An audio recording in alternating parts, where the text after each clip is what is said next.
ధన్యవాదాలు అధ్యక్ష. మొదటి ప్రశ్నకి అవునండి, కొన్ని శాంతి భద్రతలు బందోబస్తు డ్యూటీల్లో రేంజ్ విఆర్ పోలీస్ ఇన్స్పెక్టర్ల సేవలను వారి నెలవారీ వేతనాలు భత్యాలను చెల్లించకుండా వినియోగించబడుతున్నది. అదేవిధంగా సెకండ్ క్వశ్చన్ అధ్యక్ష, ఖాళీలు ఏర్పడిన వెంటనే జిల్లాలో రేంజ్ విఆర్ పోలీస్ ఇన్స్పెక్టర్లు నియమించడం అవుతుంది, లేదా వాళ్ళ ఆప్షనల్ అనుమైన విధంగా డిప్యుటేషన్ విభాగాలు నియమించబడుతుంది అధ్యక్ష. పోస్టింగ్స్ ఇచ్చిన వెంటనే వెయిటింగ్ వ్యవధిని క్రమబద్ధీకరించి వేతనాలు పొందడం అవుతుంది. కావున వెయిటింగ్ వ్యవధిలో ఇన్స్పెక్టర్లు ఇబ్బందులు ఎదుర్కొంటున్న విషయం వాస్తవమే. ఎందుకంటే వారు పోస్టింగ్స్ పొందిన తర్వాత వారు వేతనాలు అయితే పొందడం అవ్వాలి, కానీ లాస్ట్ 5 years కూడా వాళ్ళకి ఆ వేతనాలు ఇవ్వకుండా చాలా ఇబ్బందులు పెట్టిన పరిస్థితి కూడా వాస్తవం అధ్యక్ష. అదేవిధంగా మనకి థర్డ్ క్వశ్చన్కి అవునండి, 4 wheelers ఒక్కొక్కరికి కూడా ఒక్కొక్క నెలకి 120 లీటర్లు, 2 wheelersకి 25 లీటర్లు పెట్రోల్ అనేది ఇవ్వడం జరుగుతుంది, పెట్రోల్ డీజిల్ అనేది ఇవ్వడం జరుగుతుంది.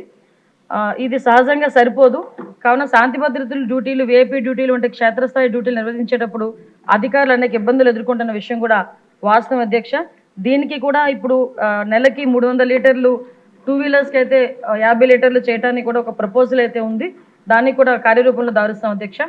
అదేవిధంగా 4వ క్వశ్చన్కి అధ్యక్ష, అవునండి, పెట్రోలింగ్ మరియు విఐపీ భద్రత డ్యూటీలను అదనంగా నిర్వహించడానికి క్షేత్రస్థాయి అధికారులు వినియోగించిన పాత వాహనాలతో పోలీస్ శాఖ చాలా ఇబ్బందులు ఎదుర్కొంటుంది.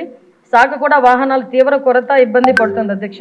ఎందుకంటే దీనికి 2014లోనే 2018లోని టీడీపీ గవర్నమెంట్ అధికారులు ఉన్నప్పుడు మాత్రమే సుమారుగా 150 కోట్లు, 2014లో 100 కోట్లు, 2018లో 50 కోట్ల రూపాయలు వెహికల్స్కి శాంక్షన్ చేయడం జరిగింది, వెహికల్స్ కొనడం జరిగింది. 2021లో 17 కోట్లు పోలీస్ శాఖకి నూతనంగా వాహనాల గురించి, వాహనాలు అయితే కొన్నారు కానీ దానికి బిల్స్ కూడా పేమెంట్ చేయకపోవడం వల్ల ఏపీ పోలీస్ని లాస్ట్ గవర్నమెంట్లో మహీంద్రా వాళ్ళు బ్లాక్ లిస్ట్లో పెట్టుకున్నారు అధ్యక్ష. అది చాలా సిగ్గుచేట అన్నమాట. అది బ్లాక్ లిస్ట్లో పోలీస్ డిపార్ట్మెంట్ పెట్టుకొని ఈ రోజుకి కూడా కోర్టులో వాళ్ళు వేసుకుంటే, మొన్న ఈ గవర్నమెంట్ వచ్చిన తర్వాత 13 కోట్ల రూపాయలు దానికి వెహికల్స్ కూడా చెల్లించడం జరిగింది అధ్యక్ష. ఇప్పుడైతే సుమారుగా దగ్గర మనకున్న వెహికల్స్ 8,000 వెహికల్స్లో దగ్గర 50% వరకు కూడా అవన్నీ కూడా స్క్రాప్కి ఇవ్వాల్సిన పరిస్థితి ఉంది అధ్యక్ష. వాహనాలు అయితే ఉన్నాయి అధ్యక్ష, కొరత ఉంది అధ్యక్ష. 2023-24లో 1,567 వాహనాలను ఇదివరకే స్క్రాప్ చేయడం జరిగింది అధ్యక్ష. ఇప్పుడు 2,605 వాహనాలు స్క్రాపింగ్ సిద్ధంగా ఉన్నాయి అధ్యక్ష.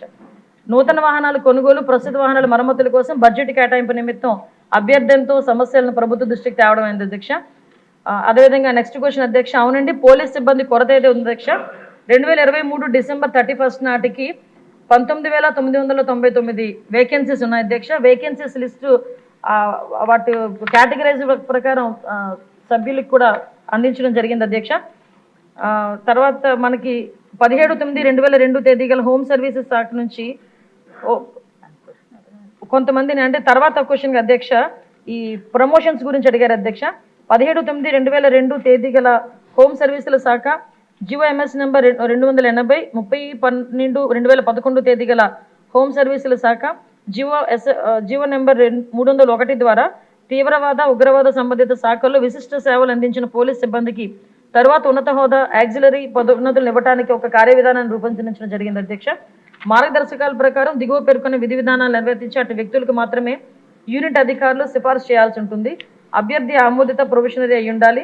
తీవ్రవాద వ్యతిరేక, ఉగ్రవాద వ్యతిరేక కార్యకలాపాలు విశిష్ట సేవలు అందించి ఉండాలి. సంతృప్తికర రికార్డు ఉన్న వాళ్ళు, అదేవిధంగా సర్వీస్ అంతటా ఏదైనా ప్రధాన సెక్షన్ లేకుండా గత 6 సంవత్సరాలకు క్లీన్ డిఫాల్ట్ షీట్ కలిగి ఉండాలి అధ్యక్ష.